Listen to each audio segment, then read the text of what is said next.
We have to deal in things that we're capable of understanding.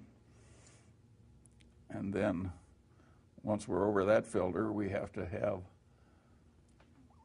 a business with some intrinsic characteristics that give it a durable competitive advantage. And then, of course, we would vastly prefer a management in place with a lot of integrity and talent. And finally, no matter how wonderful it is, it's not worth an infinite price. So we have to have a price that makes sense and gives a margin of safety considering the natural vicissitudes of life. That's a very simple set of ideas. And the reason that our ideas have not spread faster is they're too simple. The professional classes can't justify their existence if that's all they have to say. I mean, it's all so obvious and so simple. What would they have to do with the rest of the semester? We've always been opportunistic. What does that mean? Well, it's Carlyle. He said, the task of man is not to see what lies dimly in the distance, but do the duty that lies clearly at hand. And we are like Carlyle. Do you see any great duties at hand right now? No, but I think we've been pretty good at grasping things our duty impelled us to grasp, and it's worked way better than master planning. I have a deep distrust of master planning. People get to believing the plan because they created it. So the chaos and what's theory? needed is the kind of propensity to disbelieve that, by changing your previous conclusions. And we're very good at that, thank God. Mm-hmm. I have what I call an iron prescription that helps me keep sane when I naturally drift toward preferring one ideology over another. And that is, I say, I'm not entitled to have an opinion on this subject unless I can state the arguments against my position better than the people do who are supporting it. I think only when I've reached that state am I qualified to speak. Now you can say that's too much of an iron discipline. It's not too much of an iron discipline. It isn't even that hard to do. We have the mindset of the person that's buying the whole business at the price you would realize by multiplying the price we're paying by share by the number of outstanding shares. And we want the price for the whole business so calculated to look very attractive. So we like buying individual shares at a price that's lower than we think a rational person would pay if he could buy the whole business. So for 50 years, you've continually read about these industries even though you have disdain for them. Yes, I talked about patience. I read Barron's for 50 years. In 50 years, I found one investment opportunity in Barron's, out of which I made about $80 million with almost no risk. I took the $80 million and gave it to Lilo, who turned it into $400 or $500 million. So I have made $400 or $500 million out of reading Barron's for 50 years and following one idea. Now that doesn't help you very much, does it? I'm sorry, but that's the way it really happened. If you can't do it, I didn't have a lot of ideas. I didn't find them that easily, but I did pounce on one. Which one was that? Which idea was that? It was a little automotive supply company. Anyway, it was a cigar butt. Is that KNW? No. This was, I've forgotten the name of it, but it was the Monroe shock absorber and all that stuff. The stock was $1, and the junk bonds was paid 11 3/8%, were 35. And when I bought the junk bonds, they paid me the 35%, and they went right to 107 when they called. You know, it was, and then the stock went from 1 to 40, but of course I sold my stock at 15. But so what did the article in Barron's say? Yeah, what was it? It said it was a cheap stock. My advice to you is to learn sometimes to keep your light under a bushel.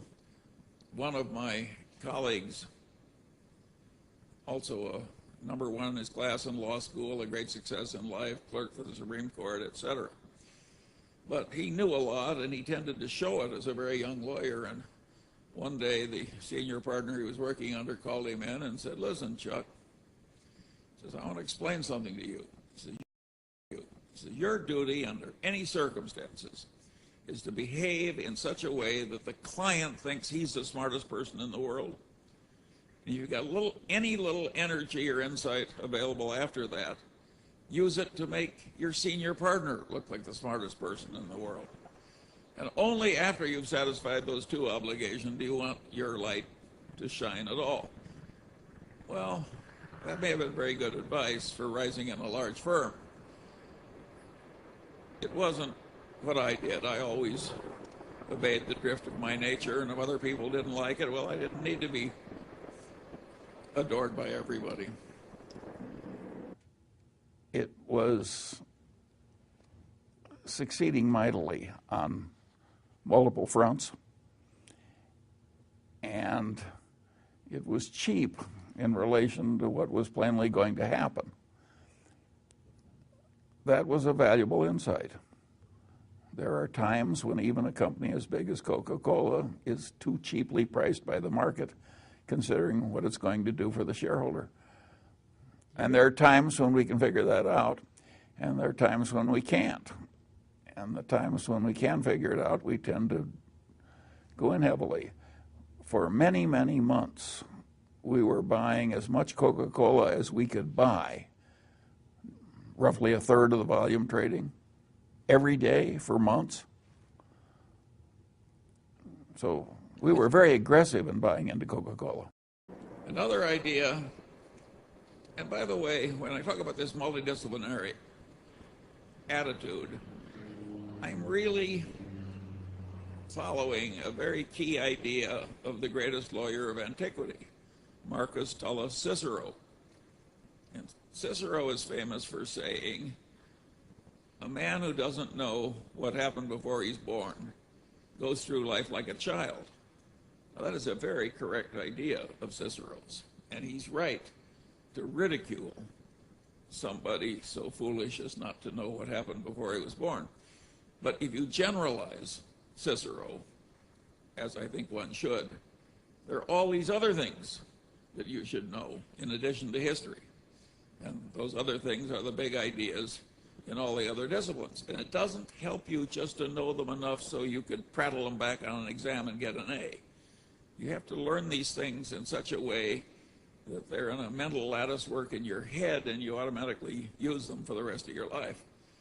If you do that, I solemnly promise you that one day you'll be walking down the street and you'll look to your right and left and you'll think, my heavenly days, I'm now one of the few most competent people of my whole age cohort. I think our business experience helps our investment judgment and vice versa. And so I have no problem with that. What's happened, of course, is the investment portfolio, when we used to have these meetings decades ago, there would be more in common stock value in the portfolios of Berkshire than there was in the market capitalization of the whole country, the whole company. And that went on year after year after year. That has radically changed. Now most of the value is in controlled businesses. And the investment portfolio is something that looks more like the normal portfolio of an insurance company. Is that a good thing? Sure, sure. We always said that what we liked best was owning a wonderful business outright. And second best, we liked good ideas and securities. Mm-hmm. That has never changed. The skill that got Berkshire through one decade would not have sufficed to get it through the next decade with the achievements made. Without Warren Buffett being a learning machine, continuous learning machine, the record would have been absolutely impossible. The same is true at lower walks of life. I constantly see people rise in life who were not the smartest, sometimes not even the most diligent, but they are learning machines. They go to bed every night a little wiser than they were when they got up. And boy, does that habit help, particularly when you have a long run ahead of you. Your life for the next 3 weeks would be more pleasant if you went on heroin, but it would totally destroy you over the long pole.